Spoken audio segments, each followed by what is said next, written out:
Welcome back. The performing, literary, and multidisciplinary artists just filled us up. It has been quite a time, and we're moving into our final segment for today.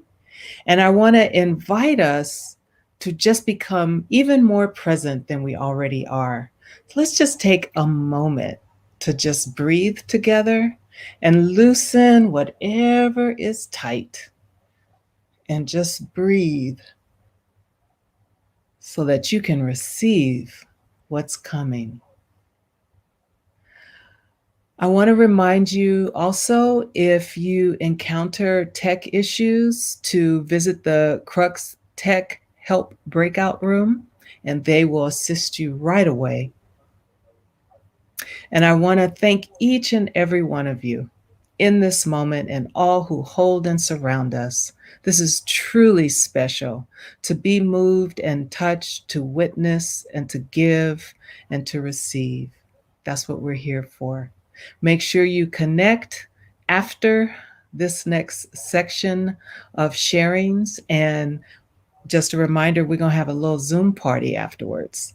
Meanwhile, let's move right into the presentations from the visual artists and multidisciplinary artists, which will be preceded by an introduction from board member Shawanda Roundtree. Have a blast.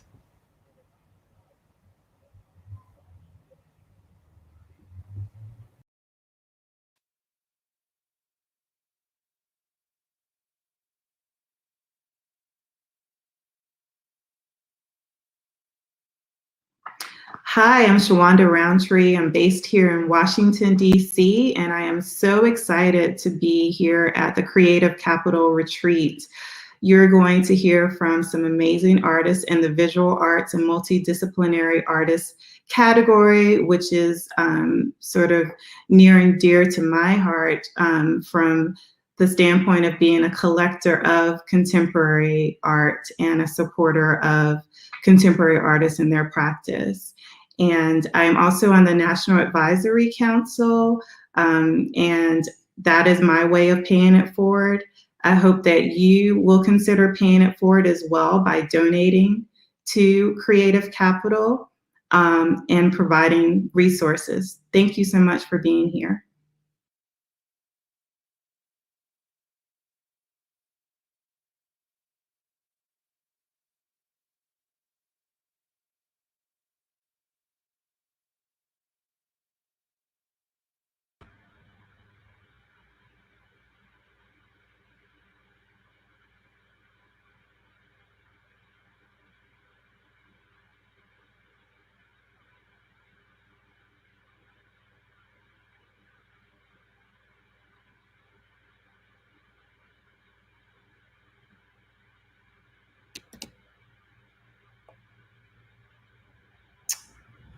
Hi, my name is Jen Liu, and my project is a long-term multimedia body of work called Pink Slime Caesar Shift.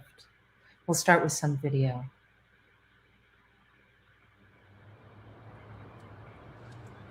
我的整个村庄被污染、蔓延。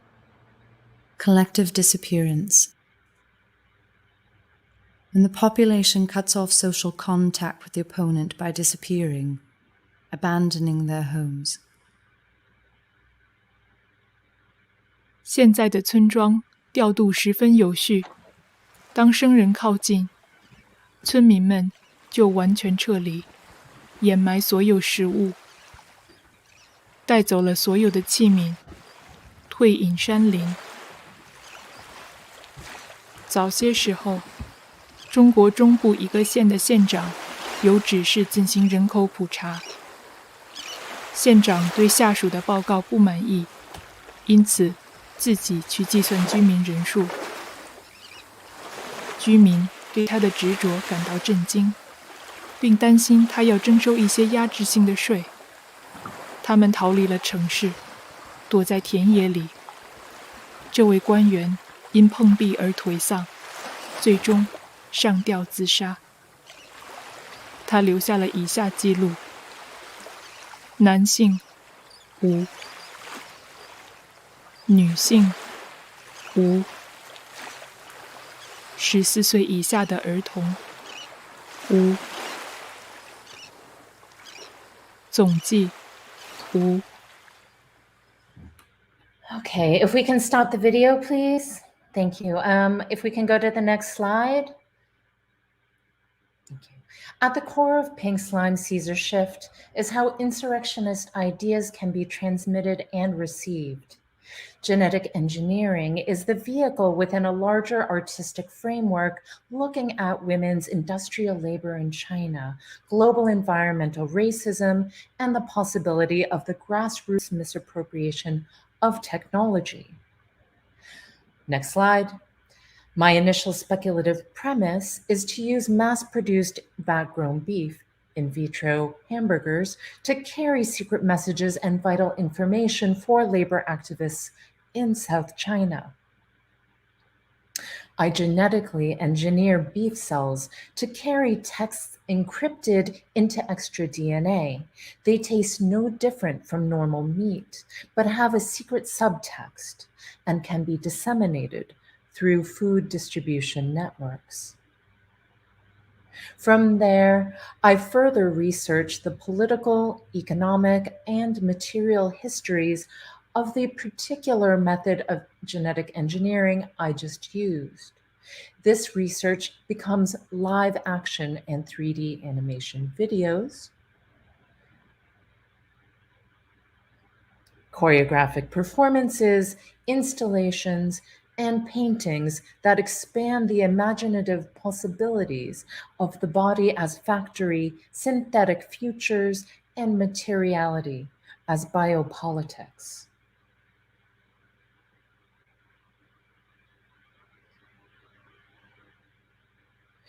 I restage diagrams, create choreographies based on the movement of industrial machinery, while firsthand accounts of workers are cut with corporate brochures and government agency memos to speak to structural toxicity, but also to celebrate the power and solidarity of workers just within reach. I'm looking for institutional partners to show and further develop Pink Slime Caesar Shift, particularly in developing complex exhibition formats and performances in immersive settings. And I'm looking for partners for the new chapter of this project, inspired by the genetic engineering method called electroporation. This will be a body of work informed by electricity as biological control and social memory, from the history of electroshock political torture to LED beauty tools to the preservation of self online after death. Initial elements are already rolling out this fall with LACMA, Max Center, and KW Berlin, but there's much more room to collaborate and grow. Thank you.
Can demolished culture artifact be meaningfully restored, archived, and brought to life for future generations? My Creative Capital project, In the Grain of Wheat, explored the potential of wheat seed as an archive medium. I'm Wafa Bilal. My artwork explored tension between the cultural spaces I occupied and the post-conflict culture revitalizations. During a period of ideological and political conflict, culture and its artifacts are both deliberately targeted and lost to collateral damage. Iraq especially has endured a long history of destruction to its culture material. Most recently, the invasion of ISIS, the terrorist group that waged a brutal campaign of culture erasure on Iraq. Under the sway of theological iconoclastic concept, the group proceeded to decimate Mosul, treasure ancient sculpture in a systematic effort to cleanse the land of its pre-Islamic heritage. To make visible their ideology,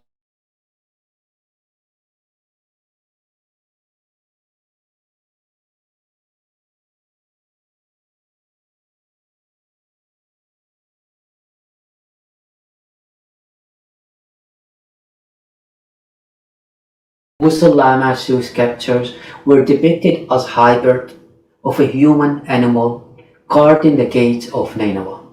But in 2015, armed with jackhammers, ISIS gouged out eyes, blasted away the rest of its face, and then hacked away its body in what felt like a heartbeat. The nearly 3,000-year-old sculpture was forever effaced.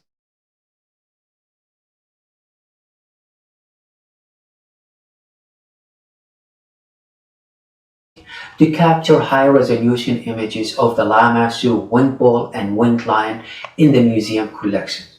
These scans and other considerations led to the development of In a Grain of Wheat. In a Grain of Wheat will store the scan data in the wheat seed.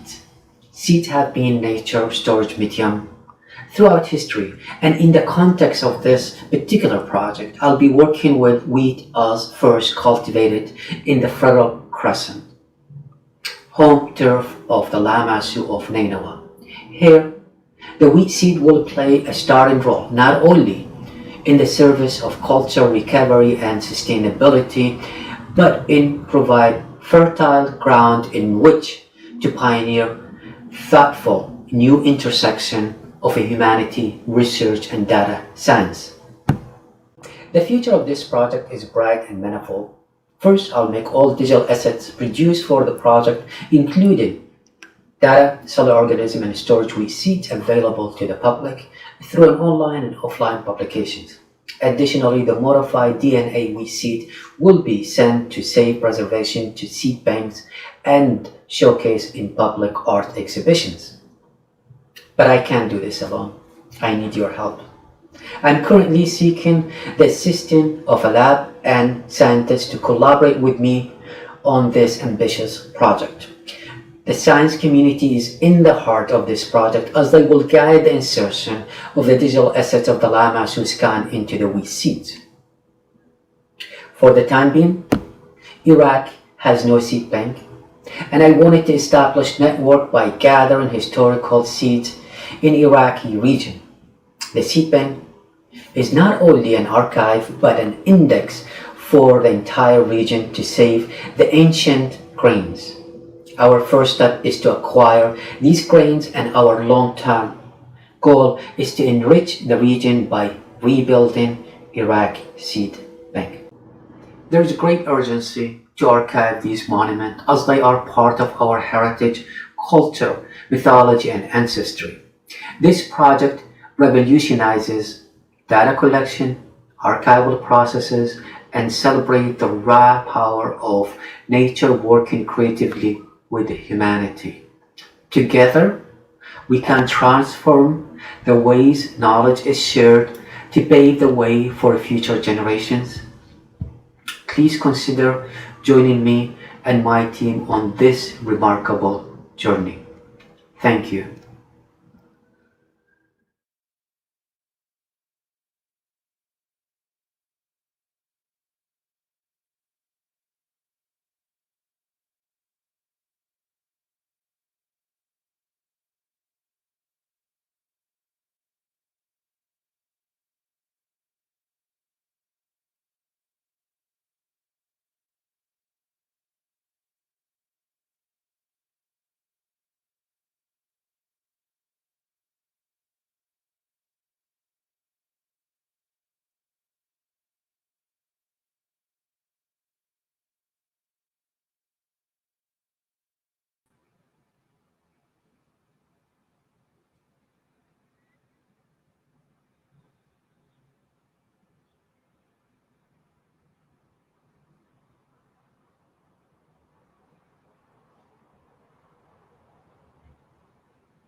My name is Sandy Rodriguez. I'm a Los Angeles-based painter who was raised on the border between California and Mexico.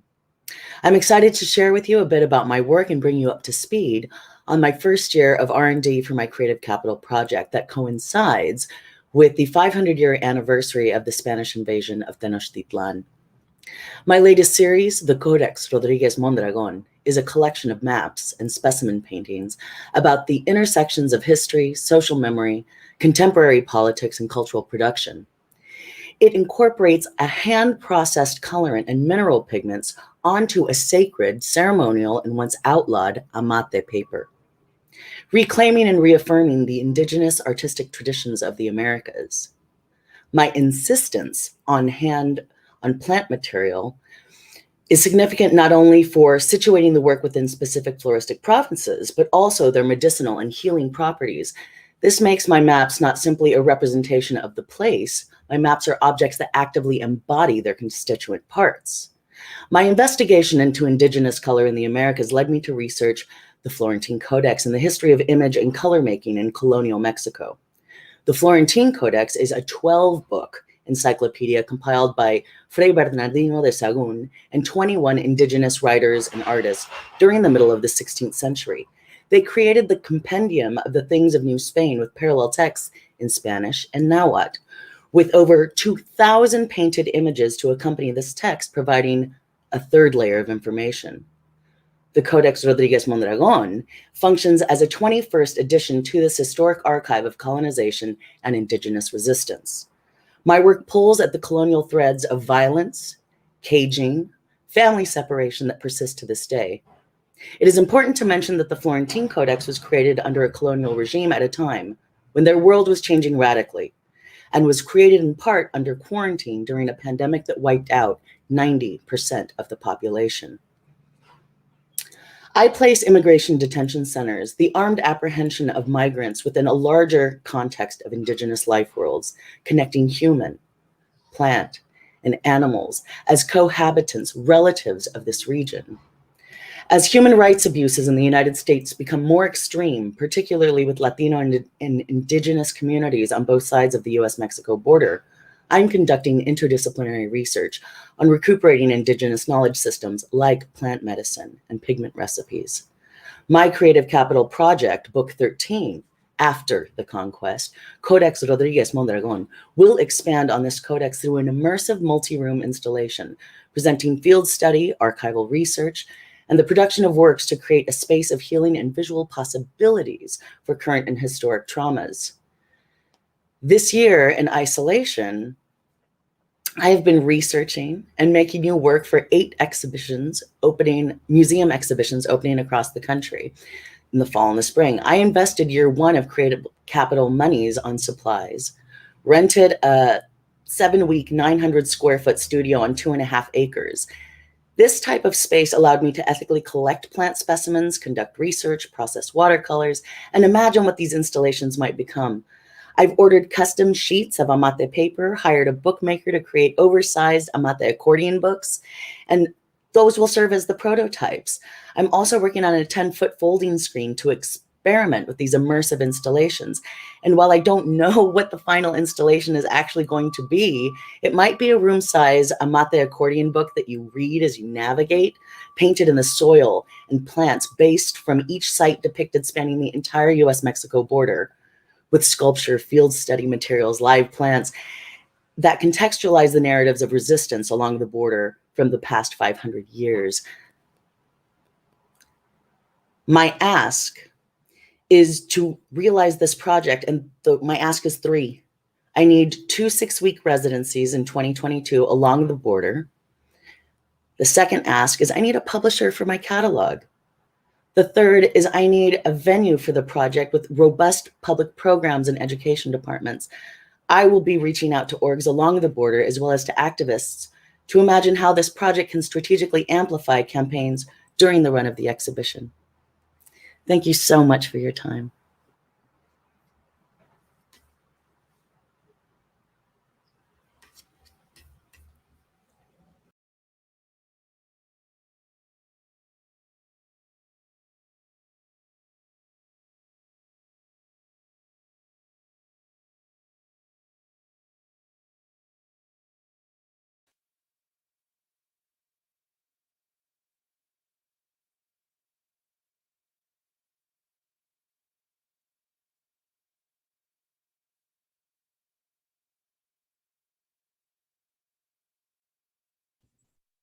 Hello, my name is Anna Suhalarkis. I'm Navajo Creek and Greek, originally from the Navajo Nation in New Mexico, and currently based in Boulder, Colorado.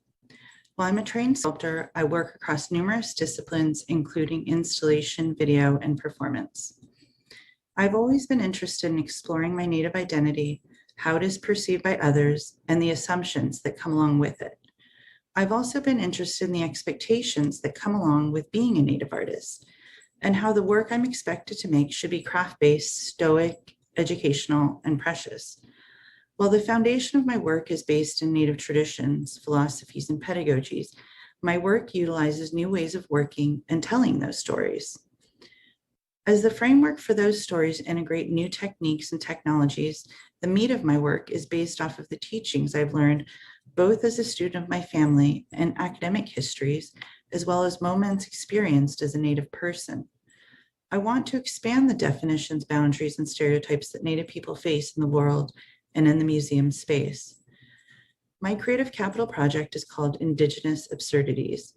It is a project that will look into the use of humor and jokes across Indian country and investigates the layering within a comical joke or story, and how the anecdote reflects the identity of an individual or group of people. I plan to travel across the US to meet and engage with various Native communities to understand their specific use of humor. My aim is to reform an understanding of Native American identity and expression using humor as the access point. The project will combine multi-channel video, collage, and Native American oral traditions in an installation context to present moments of hilarity that highlight the complexity of Native individuals. While my project Indigenous Absurdities has the end goal of a large-scale installation, the core of my project is really about meeting and developing relationships across Native communities. Especially at this time as we come out of a pandemic, I find it more important than ever to make sure that we as Native people are connecting and understanding each other. I've already done quite a bit of traveling pre-COVID across the country to various reservations and Native communities for things as diverse as science fairs to powwows to traditional ceremonies. And one of my favorite things to experience is how tribes welcome their visitors differently, to see how we are all so similar yet so different. As I began to plan to visit with these Native communities, something that is on my mind is making sure I authentically engage with people. We have such a horrific history based on appropriation, misinformation, and blatant lies that I want to make sure I'm going about things in a good way. One way that I know I will approach each person, family, and community is to bring gifts. When one is a visitor, you always bear gifts for your hosts, whether it be a laundry basket full of flour, dish towels, cookies, and cigarettes. You always bring something. Depending on the region, you might bring a bucket of chicken and a case of Shasta, or maybe a carton of cigarettes because a gift of tobacco is important. While these items may seem simple, they're the beginning of an exchange that acknowledges respect and understanding, and one that I hope will lead to a lot of laughs. Because my project involves visiting people in rural communities, the plan is to start traveling during the summer of 2022. The compilation and resulting installation will be ready for exhibition in early 2023. Right now, I'm looking for exhibition space, ideally a museum, as well as assistance in considering extensions of the project, such as podcasts, multimedia websites, or a publication. I'm also interested in connecting with anyone that might have more experience with mobile documentation units. Thank you.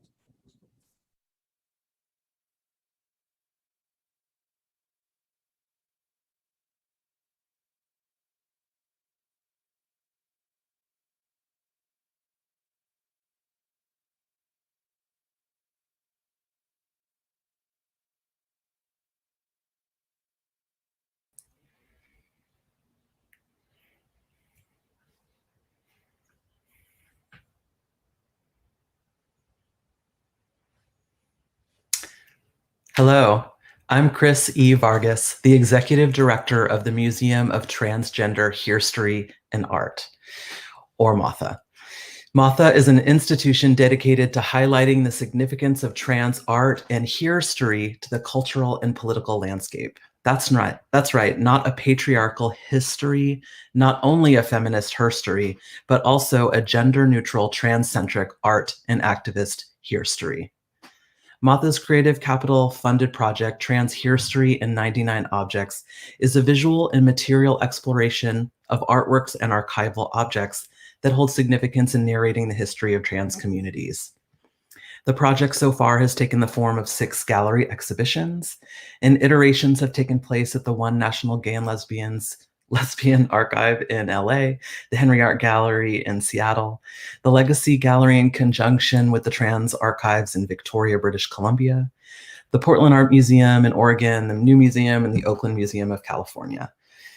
I am now at work at on the forthcoming Trans Herstory in 99 Objects book, which is inspired by other lesser institutions' books with the same format. The Trans Herstory in 99 Objects book will expand on objects and artworks included in the shows. An accompanying commission text by trans writers and scholars will provide more context. The book will highlight important trans histories, spotlight the work of many contemporary trans artists whose work already engages with this subject, and will engage in a broader conversation about how institutions construct and preserve history and on what grounds they grant legitimacy to historically marginalized people. Artworks and archival objects in the book will include the bowl made by Weewa. Born in 1849, Weewa was a Zuni Native American, a weaver, potter, and well-known cultural ambassador who famously visited the Cleveland White House in 1886. Heels, worn by Stonewall veteran and iconic prison abolitionist, activist, and organizer Miss Major Griffin Gracie. The sign held by entertainer Lady Java in protest of a Los Angeles County ordinance which prohibited the, quote, impersonation by means of costume or dress of a person of the opposite sex, a very common law across the US at that time. Paintings by philanthropist Reed Erickson, who funded many early trans social service and medical organizations, but who was also into psychedelics and esoteric research as well. And finally, a reinterpretation by artist Tuesday Smiley of the iconic 1973 Street Transvestite Action Organization banner pictured there.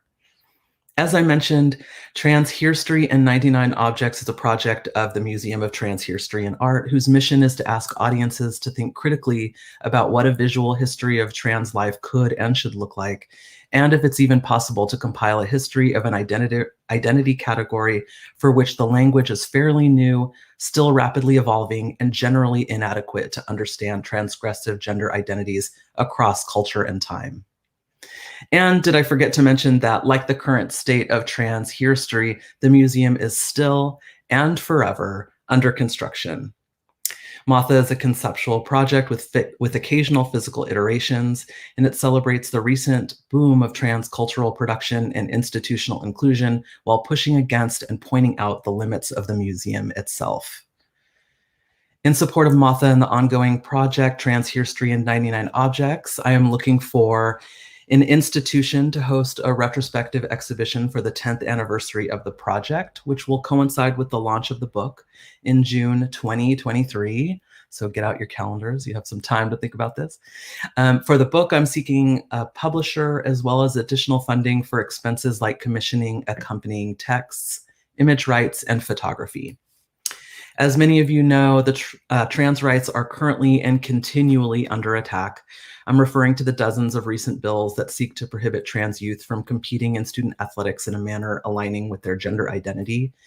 And taking a long view of history helps trans people understand our experiences across time and reminds those who'd rather forget that people who transgress rigid cultural gender norms in order to live their truth have always and will always be here. Thank you for your time, and thank you, Creative Capital.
Hi and welcome. My name is Jessica Vaughn, and I'm an artist based in Brooklyn, New York.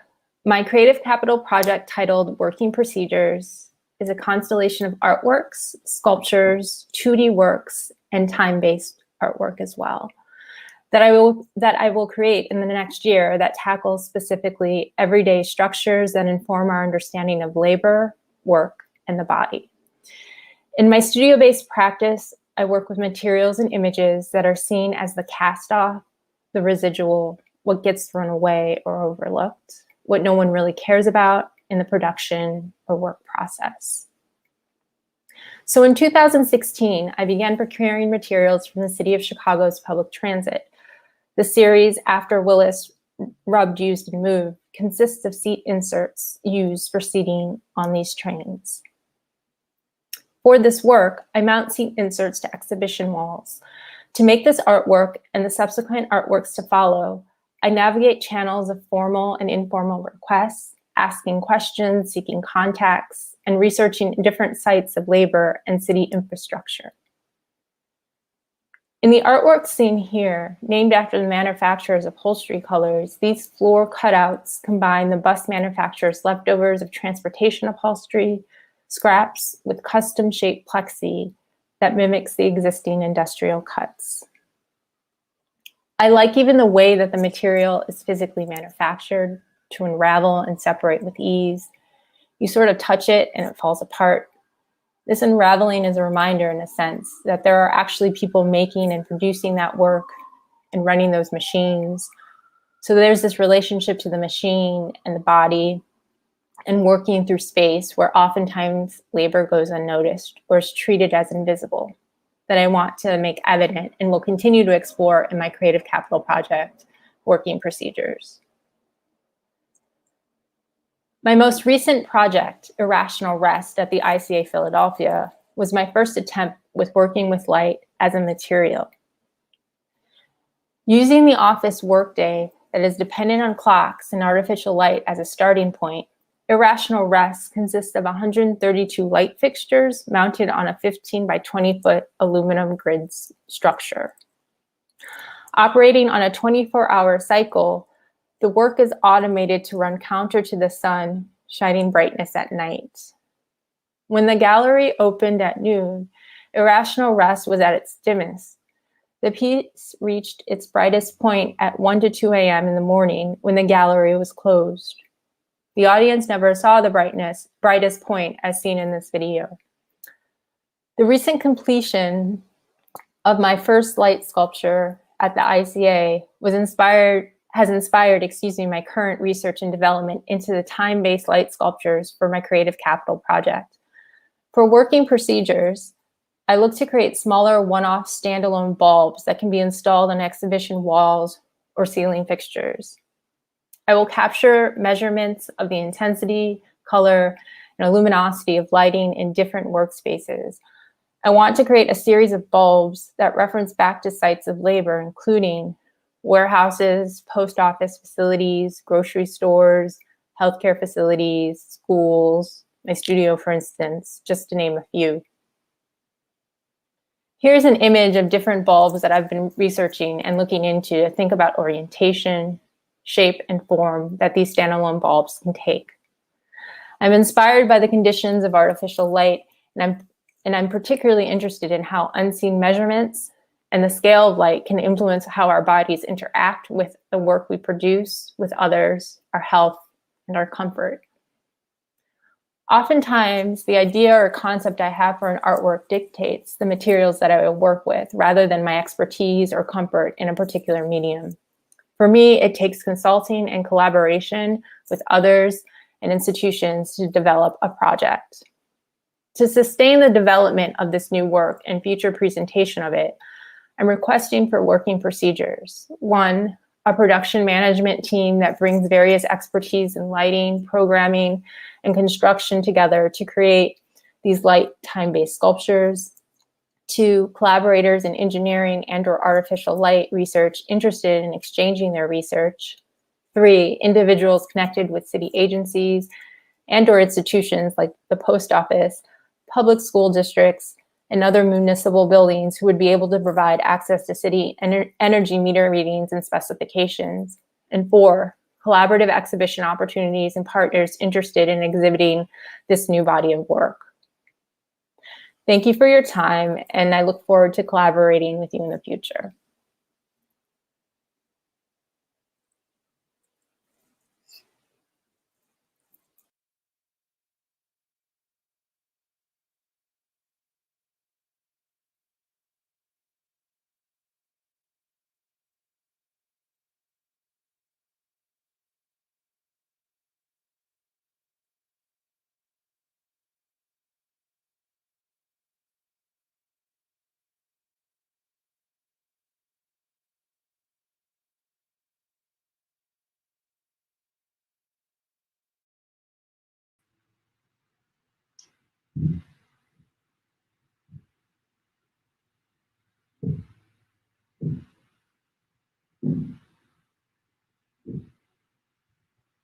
Miha, Oweshkaneha, Nitwanyane, Mercedes Dorami.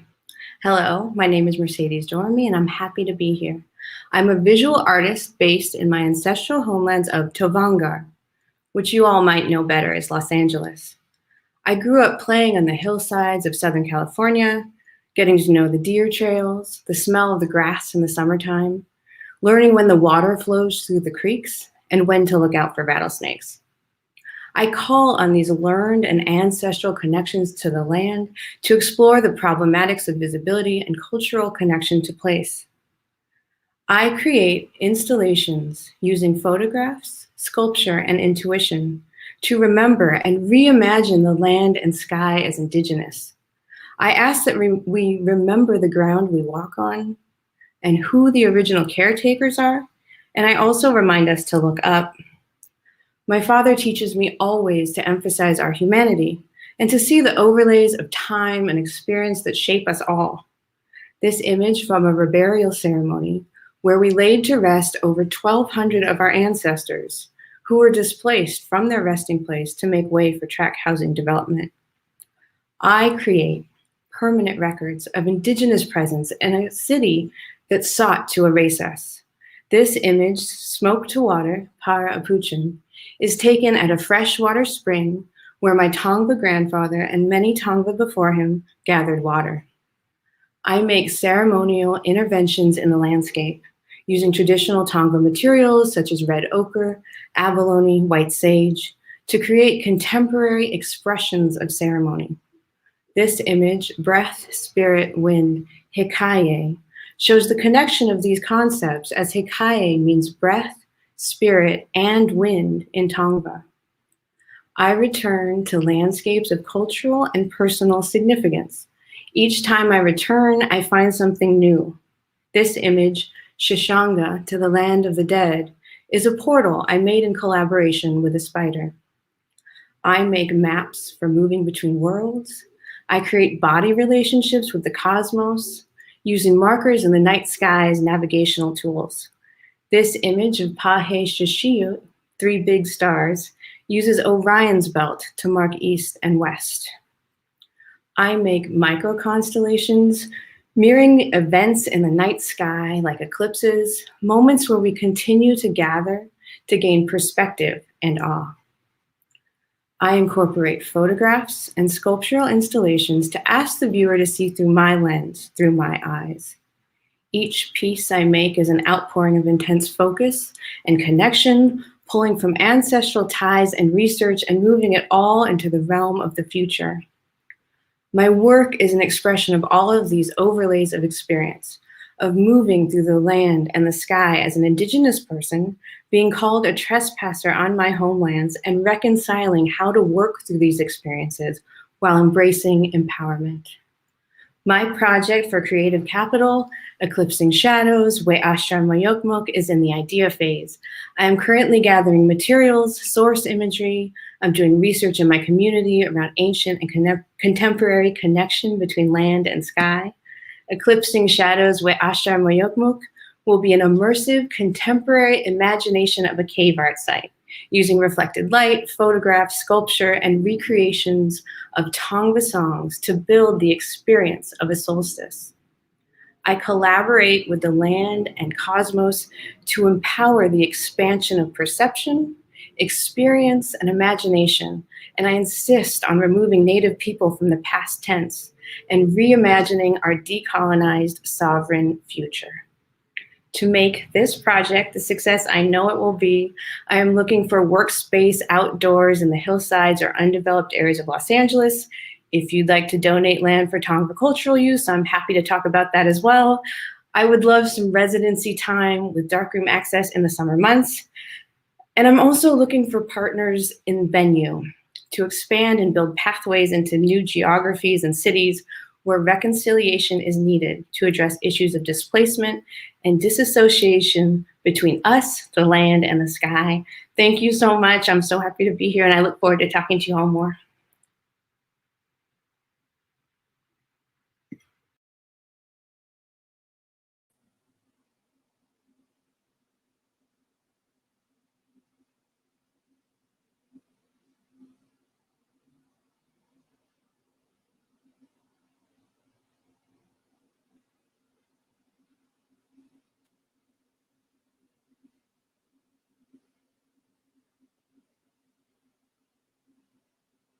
Good afternoon, everyone. My name is Stephanie Jemison. I'm an artist in Brooklyn, New York, and my creative capital project is called In Succession. While I speak, you'll see a flow of images. Some of these are part of my creative capital project, including the video you see now, which is just to orient you, a single work in split screen. And for context, the visuals also include related works and exhibition views to give you a sense of the continuity of my concerns. In Succession is a constellation of video, sculpture, and movement works that are loosely inspired by specific historical events in which the acrobat was reported as a figure of physical and architectural transgression. In one incident from 1931, a group of Black men driving encountered a white woman on the second floor of a burning building. According to the New York Times, and this particular story actually made national news, the men spontaneously formed a human pyramid to rescue her before disappearing into the night, declining to give their contact information to police. A second scenario set in the Upper East Side of Manhattan describes the activities of an acrobatic Negro who burgled apartments on upper floors of Park Avenue buildings, claiming to be stealing gems from the rich to provide food to Harlem's poor. Another story describes a daring and successful escape incident at Middlesex County Jail in 1900. A group of 6 men, the paper called them tramps, formed a human pyramid, cut a hole in the ceiling, and got the hell out of there. These stories and others led me to several questions. How do bodies become architecture? Put differently, how can we let our bodies become means, supports, the ways that bricks and beams are means? How do we stand on and be stood upon at the same time? How do we decide when to risk it all together? How are the concepts of risk and possibility inextricably linked? How do we learn on the fly? How do we fly? If we're all we've got, how do we use ourselves to find the forms of the future? Can everyday movements, the kinds of movements that are passed directly from one body to the next, help us learn how to be of service to one another? And what forms could service take? How do we find freedom with, rather than freedom from, each other? My work always unfolds across many years and many stages, each piece a rehearsal for the next. For this body of work, my research really started with practice. I've been studying tumbling, tricking, capoeira, circus. I spend a lot of time hanging out with other practitioners, workshopping, witnessing, observing, and learning. These exchanges inform the scores, scripts, and drawings that serve as matrices for my work. Throughout, I'm influenced by and in dialogue with artists operating inside and outside the fine art context, especially athletes and educators. Experiments in the studio are also an important part of my process. For 2 years, I've been developing a group of sculptures, functional rock tumblers that operate continuously, using water and grit to convert coins, glass, found local stones, obsidian, and other materials from rough to smooth over the course of an exhibition. These sculptures, first exhibited earlier this year at the Contemporary Art Center Cincinnati, documentation from which you just saw, are an entirely new body of work for me, one which invites the viewer to consider the multiple physical and symbolic implications of concepts like agitation, tumble, and polish. The first In Succession video, which is a very close view of four men as they move through choreographed configurations of support, literally physically holding one another up with their bodies, was commissioned by De Apple in the Netherlands in 2019 and most recently exhibited at the Guggenheim Museum this spring. Now, as I prepare to extend this body of work, I'm looking for a few things. First, I appreciate any solid connections you can offer to Black circus and stunt performers in any acrobatic discipline with an active current career in New York or in Europe. I'm especially curious if anyone has a solid connection to the Jesse White Tumblers, the Chicago-based community of acrobats founded by Illinois Secretary of State, who's also an acrobat, Jesse White. And I'm looking for residency, workshop, and exhibition partners that are interested in supporting stages of this project in fall 2022 and beyond. Particularly a partner that's interested in working with me to realize my dream of creating a living movement installation in connection with this work. Thank you so much.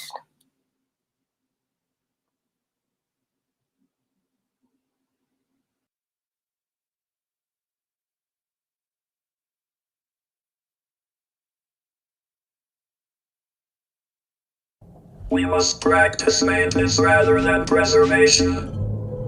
Extinction of culture. Where did colonialism come from? How do I develop sympathy for the colonizer? How to heal a wound that is still being cut? By traveling into the future. We survive you.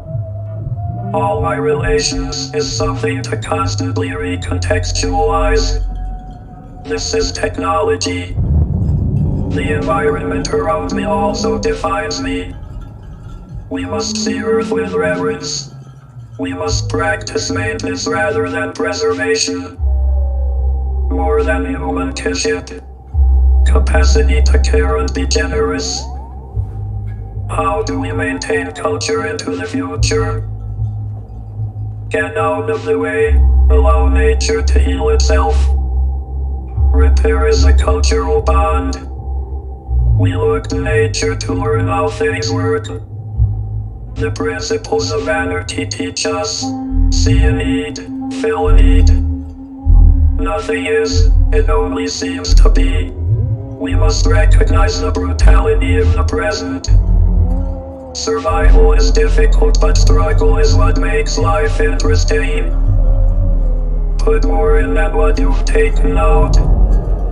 A time machine is needed to abolish capitalism and colonialism, to move past the pain of global collapse. What are conduits for transmitting information? Art is ideas translated. Objects are embedded with information and language.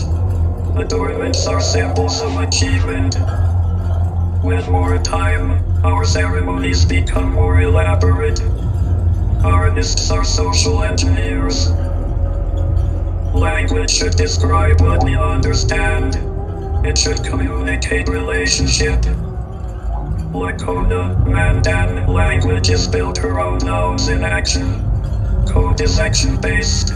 Our future language will become action-oriented, shifting away from gender and noun-focused language. Future people do not need to be named. They can be described as location, place, or action. We learn by asking questions. Language changes over time. Monster means to warn in Latin. The written word is a way to control. We talk about things in order for them to make sense.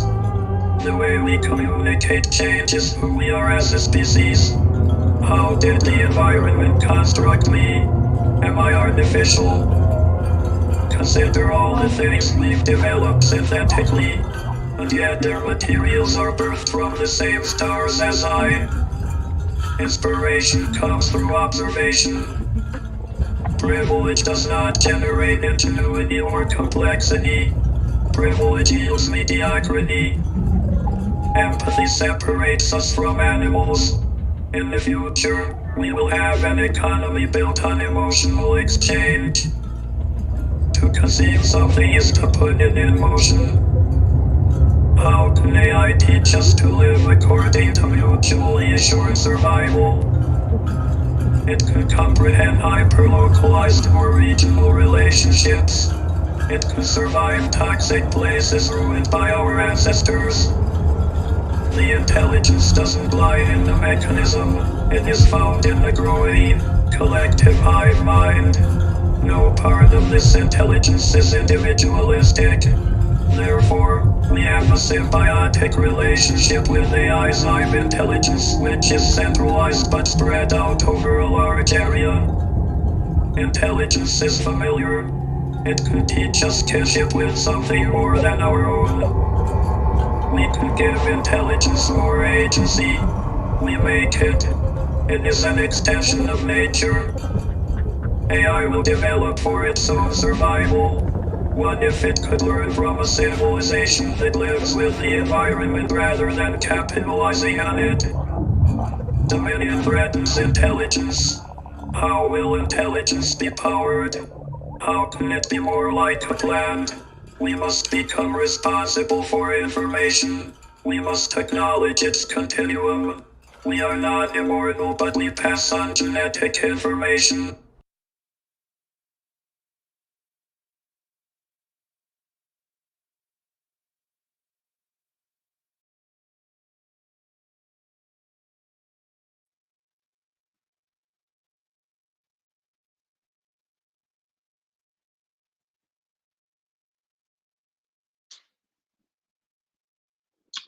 Hi, my name is Ben Thorpe Brown, and I'm an artist from New York working in video, installation, and sculpture.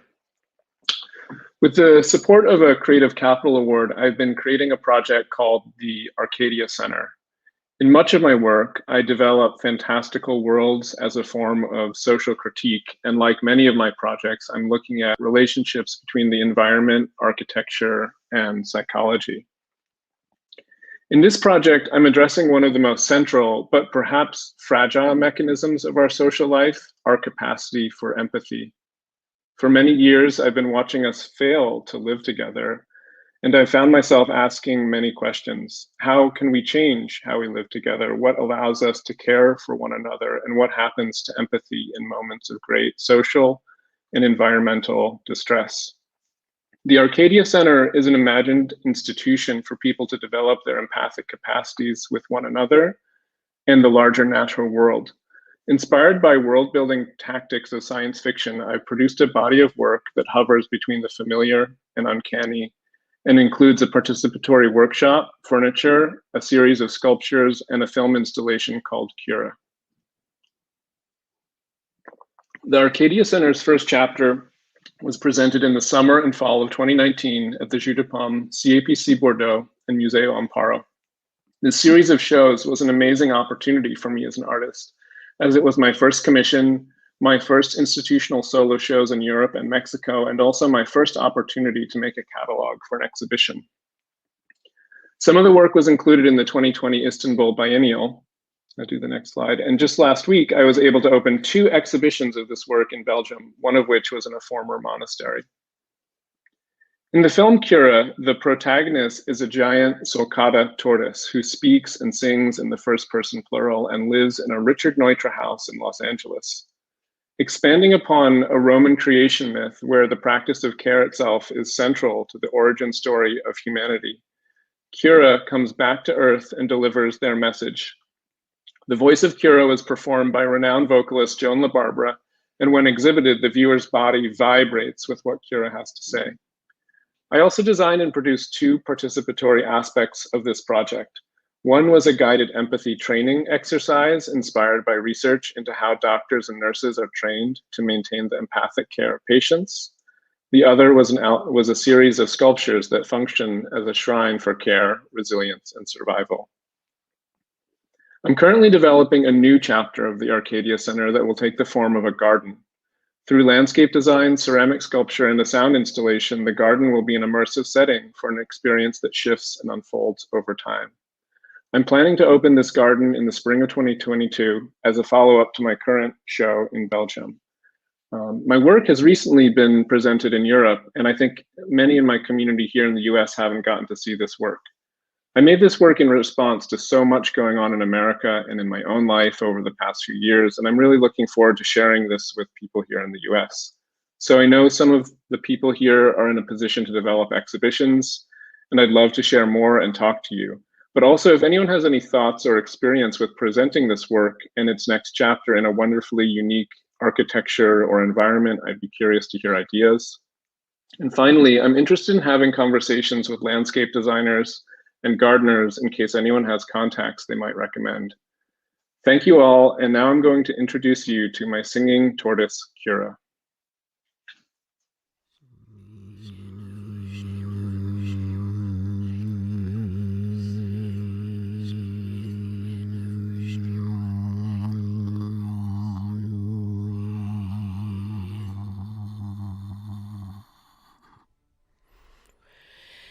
In the beginning,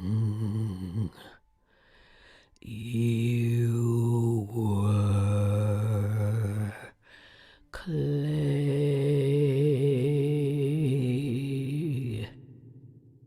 We formed you, we made you a body.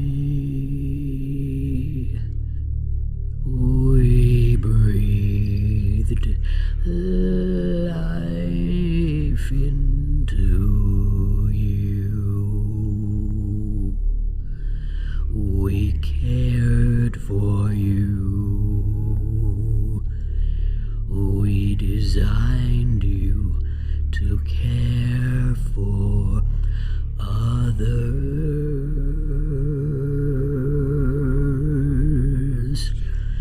We called you human.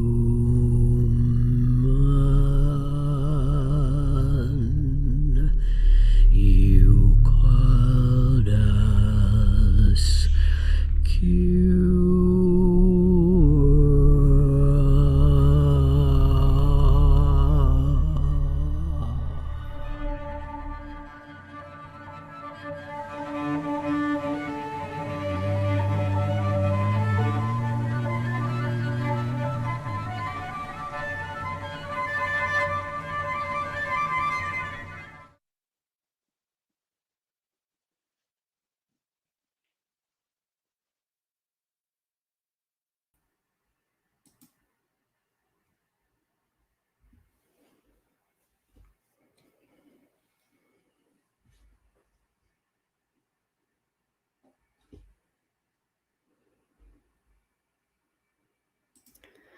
Hi, I'm Angela Washko, and I'm so honored to be here in the company of so many amazing artists, writers, and organizers that I look up to.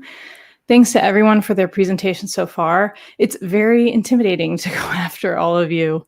A little background on me, my art practice takes on a lot of different forms and distribution strategies.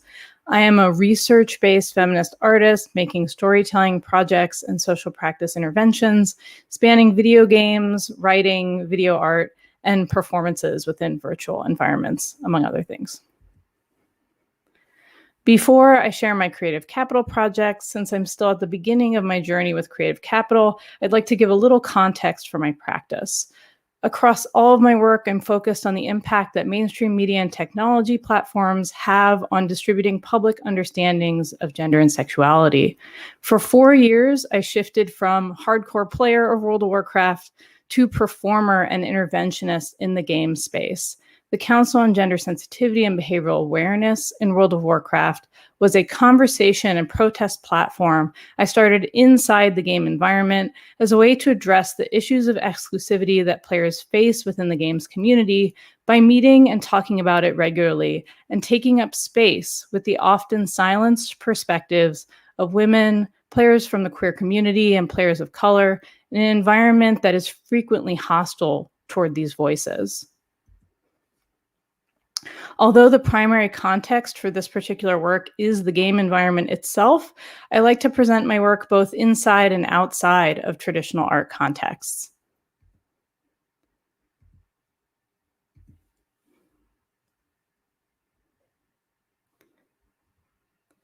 For many years, my work focused on facilitating conversations and creating feminist interventions within video game environments, but my commitment to confronting misogyny online eventually took me into the dark spaces of the online manosphere. In my project Banged, I ended up creating a multidisciplinary project to hold Roosh V, a pickup artist dubbed the internet's most infamous misogynist, accountable for his sexual assault and harassment-oriented seduction guidebooks by soliciting stories from the women who'd had been on the receiving end of his seduction techniques. Those are some of his books.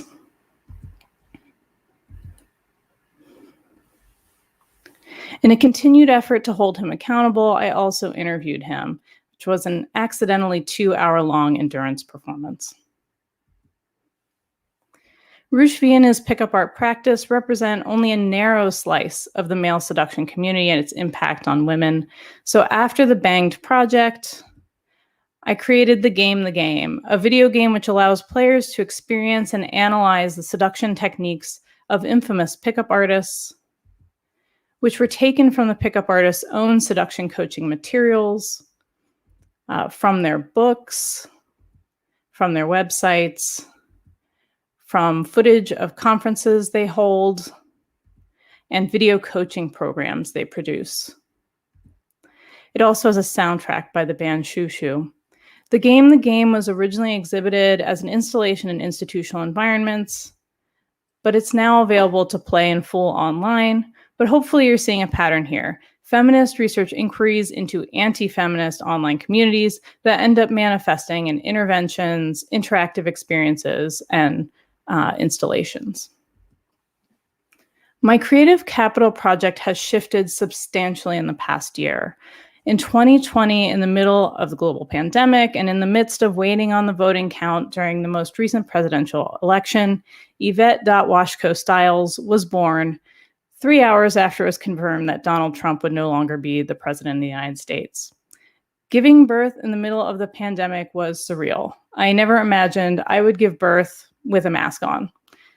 This isolating but poignant experience has put things into perspective for me as an artist and a person and changed my life in every way, and it feels like the most urgent focus for my practice right now.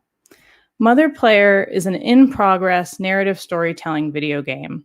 When I was pregnant, I became frustrated by the lack of complex stories around childbirth and newborn parenting in video games, of course, aided by the lack of diversity in the games industry. And so I felt a new calling to bring together the stories of intersectional artist parents who've had children during the pandemic, to share the specificity and complexity of these experiences, to look at how artists navigate the complicated political landscape of online parenting communities, and to bring visibility to both the challenges and the beauty that artist parents face and what the added layer of this pandemic has brought on through a poetic, animated art video game and media installation full of vignettes from pandemic parenthood. For anyone who may be interested in supporting this project, what I'm looking for in terms of resources, I'm looking for institutional partners for premiering the work as an interactive installation for galleries and museums and festivals. I'm looking for distribution partners for distributing the work after its exhibition run to help position the work for gaming platforms, markets, consoles, that sort of thing. And artist residencies that specifically support artists with families, and or residencies focused on supporting artists making work specifically about parenting. Thank you so much for your generosity and taking the time to watch me share my practice with you inside this virtual environment. I look forward to sharing Mother Player with you again in the future. Thanks so much again.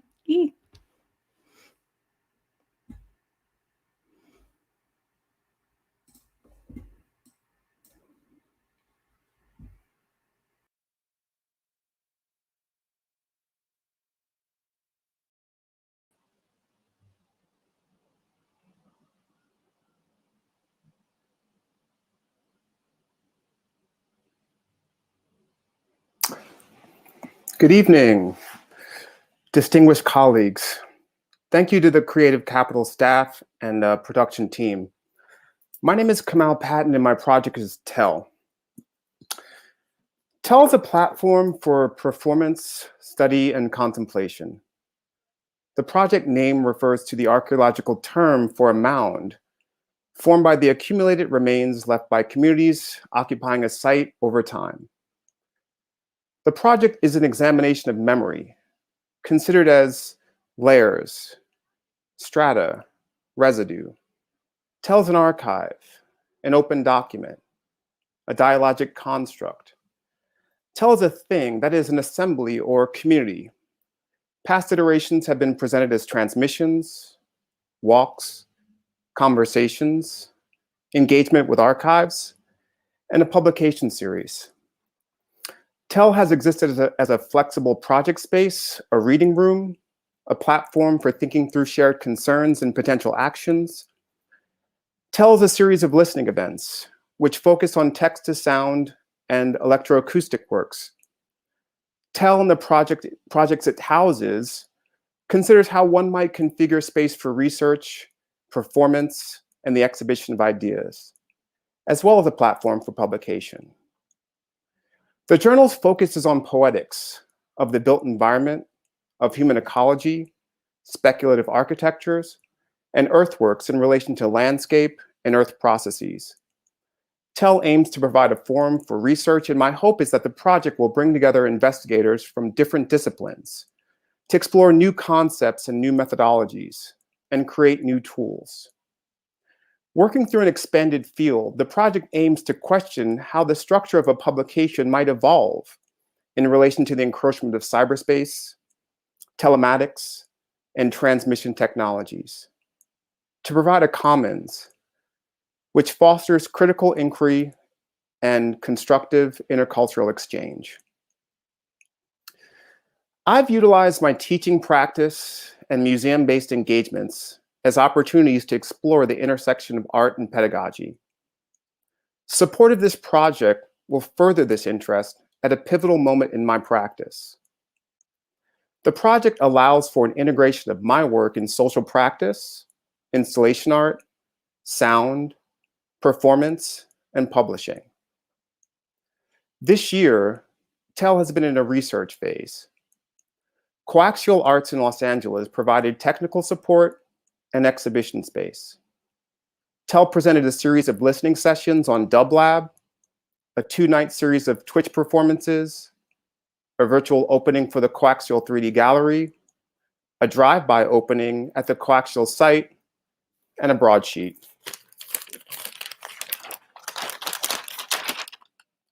TELL was a 2020 archive artist in residence at the Experimental Sound Studio in Chicago.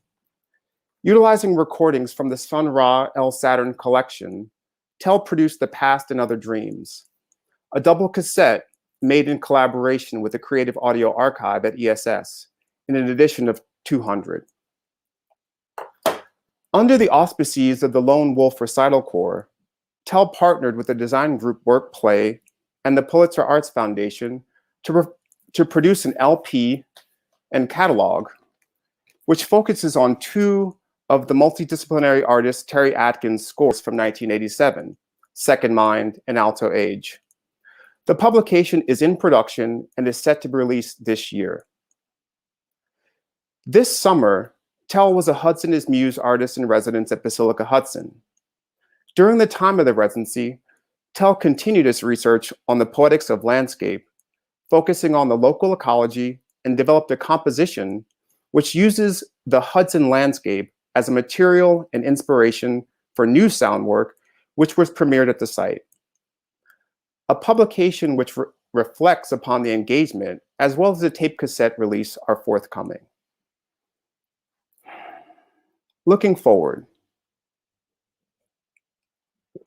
TELL is in search of institutional partnerships, research fellowships that might provide space and time to write, develop a web-based platform for the journal, and establish a site for e-commerce. TELL is in need of support for recording, mastering, and the production of sound releases, and support for the design, production, and distribution of print publication, as well as facilitated access to the art publication marketplace. Thank you so much for your time. Thank you for your consideration. Enjoy the rest of the evening.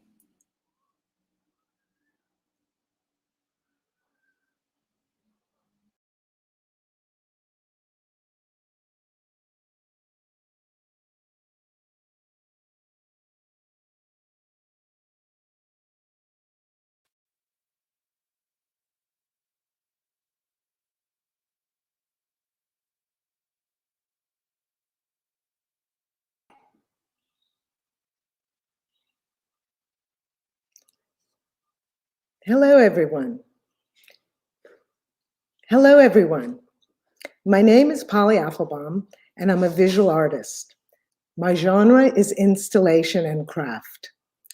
My creative capital project is an installation for Arcadia University called For the Love of Una Hale.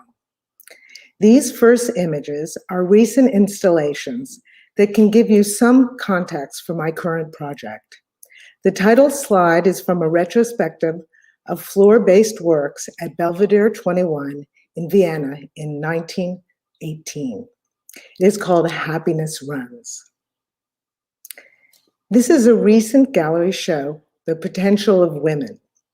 Here you can see all the elements that are part of my current project: ceramics, wall paintings, and rugs. Waiting for the UFOs was a show that originated at the Icon Gallery in Birmingham, in England. The show traveled to the Kemper Museum of Art. In this close-up, you can see the ceramic beads suspended from embroidery thread. There are hundreds of them. I make and fire all of them in my small kiln. They're my love beads. And also a folk art motif woven into the rug. For the Love of Una Hale will be installed at the Spruance Gallery in February 2022. The gallery is located in a repurposed boiler house right in the middle of Arcadia's beautiful campus. This installation is inspired by the life and work of a self-taught Pennsylvania painter, David Ellinger. He lived in Trapp, Pennsylvania, near Lancaster, in the Pennsylvania Dutch country. He was a fascinating and complicated person.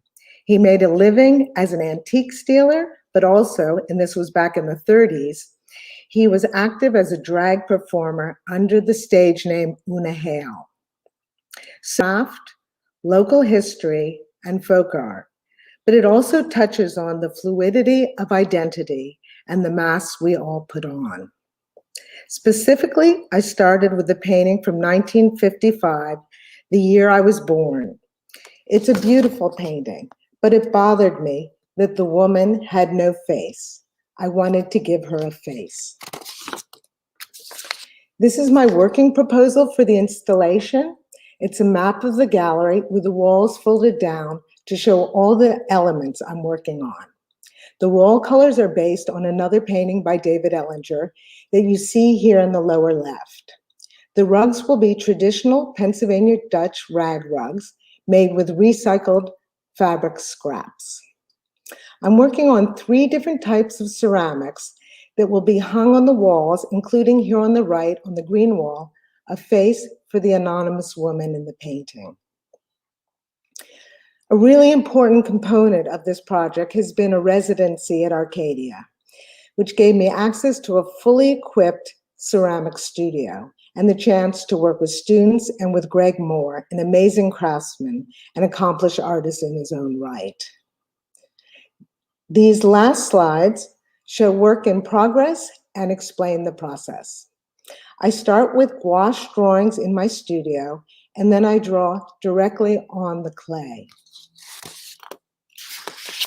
After the first firing, the pieces are glazed and then fired again. For someone like me who's used to working very directly with color, the process is interesting because you don't know exactly what the colors will look like until they come out of the kiln. The woman with no face now has many faces, and she has a heart mouth. That's Greg on the right. We worked right through the pandemic, masked and social distance, getting tested before every visit. On the left, the students who are allowed to come back in the spring are working on the flowers. Here's some of my quilt drawings, which are being translated into ceramic pieces for the show. I feel very lucky to have been able to work in the ceramic studio at Arcadia this last year, when it's been so difficult for so many artists. It's been a very productive year, and the show is on track for February. But if I have one request, it would be to access a larger kiln. At Arcadia, I'm limited in scale. 20 inches by 30 is the largest I can fire now. As you can see from the installations I showed earlier, I love to work big. It would be very exciting for me to scale up the ceramics. That would require access to either a larger kiln, like you see there, an oval kiln, or a bell kiln, which fires up to 66 inches by 47, for example. I want to thank everyone who's been involved in this project, especially Creative Capital for their seed money and their support. Richard Tortilla, the director of the gallery, Rachel Geisinger, Molly Foster, Greg Moore, who's been incredible, and all the women who have helped out on this project. Lex, Mia, Autumn, Bea, Amy, Johnny, thank you so much.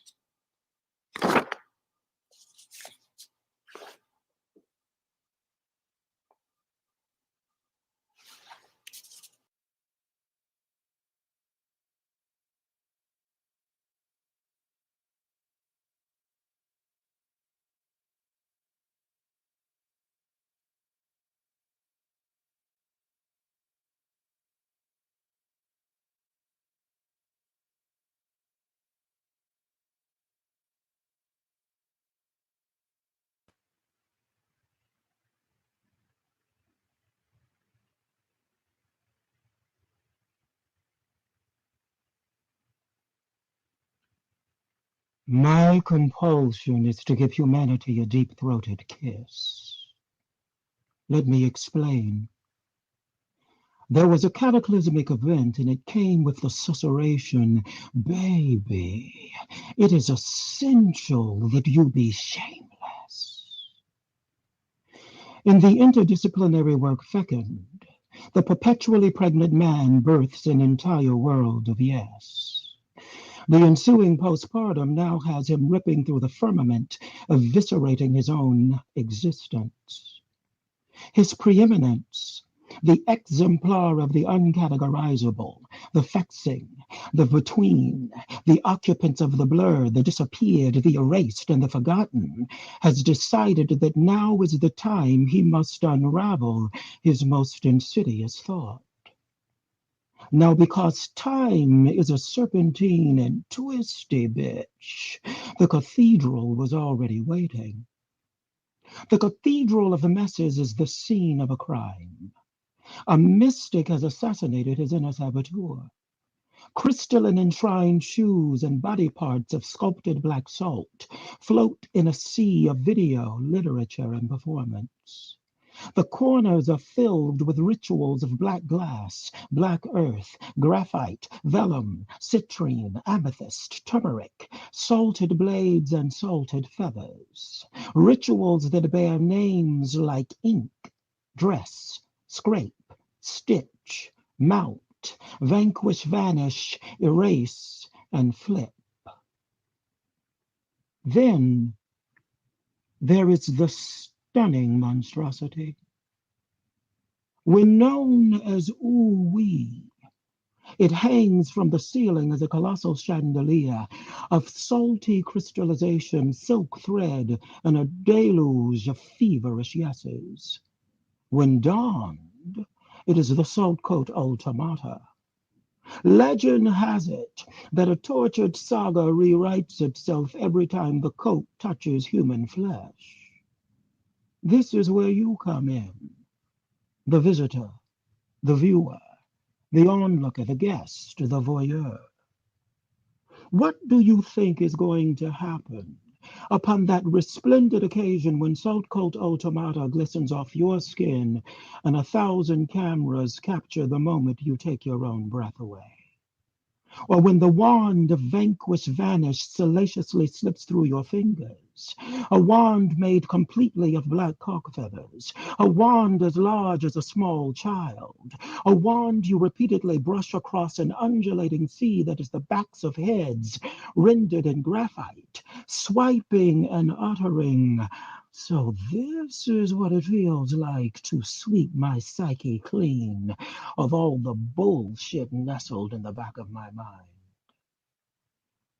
This is a world where a most delicious shamelessness is an endless saga, where the sculptures bloom perpetually, where even the shimmer can't resist a salty, "Yes, if you ain't living titties out free, then baby, you ain't free." Shame comes here to die. Well, to a magnificent motherfucking death, welcome to the cathedral.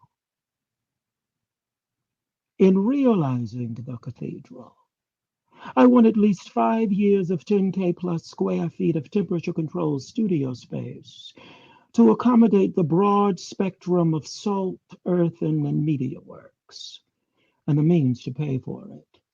Think a tricked-out live-work airplane hangar type situation.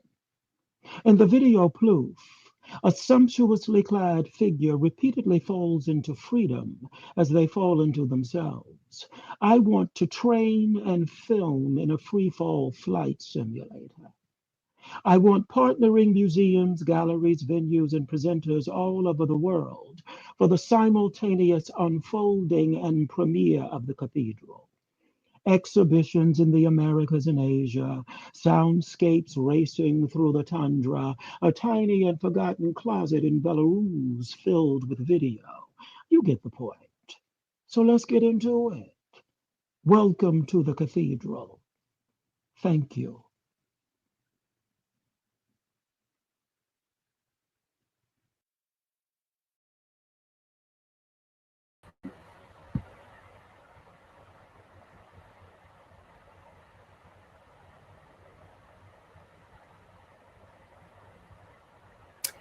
Artists, thank you. Thank you for lifting us. Thank you for your vision. Thank you for challenging what is and making space and making way for something else, something new. Thank you for shaking our spirits. Light that chat up, please. Everybody, get in that chat and light it up. Give your encouragements, your gratitudes, your feelings, your presence. Light that chat up. This has been a day of rigorous giving, of expansive receiving, of thriving and shining and newness. This has been a special day, the first day of 2 in our 2021 Creative Capital Retreat. We got more, y'all. I think we need to dance. I want to thank the Crux team for holding it down with the technology, for our interpreters, for moving and touching our hearts and our words, for the Creative Capital family, for all that you do year round to love artists, to love and ensure that our communities can be touched by us and receive us, for all that you do, for all the years in all the ways. Thank you. I have to give a special shout out of thanks to Ashley, who helped me keep my flow. And to each and every one of you here, thank you. Your presence means the world. We're together in this. And artists, you did it. You did that thing. Celebrate yourselves. Treat yourselves. Be gentle and kind to yourselves. You gave so much, and it was exquisite. But y'all, we'll be back tomorrow. But before then, we're going to have a Zoom gathering. So check the link that's dropped in the chat. The Zoom link was also put in the final details email, and don't miss out. In honor of today's incredible speakers, we are going to have a Zoom gathering hosted by board members Stephen Riley and J. Rim Lee, and Creative Capital awardees Paul Rucker, Larissa Fasthorse, and Castles. See you there. Take care, all. Good job.